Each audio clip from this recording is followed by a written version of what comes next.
বছর অনেক সবু লোকর হইছে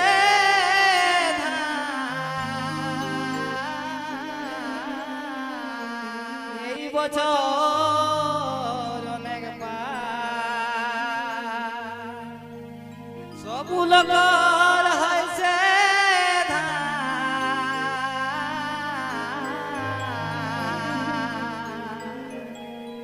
ও যা কহে রে বাবু বহুই বছরে ও যা কহে রে বাবু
नमस्कार मोर दर्शक बंधु और नमस्कार जनाऊँ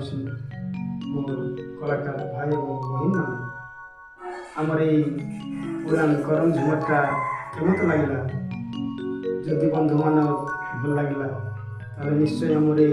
पुरान करम झुमरटा लाइक कर सब्सक्राइब कर और तुम संग और साथी मान शेयर कर भूल देख और अल्प दिन अपेक्षा कर आमर ये झुमर चैनल अनेक सुंदर सुंदर नुआ नुआ झुमर शुणी पाइब नुआ नुआ भिडियो देखी पाइब। नमस्कार।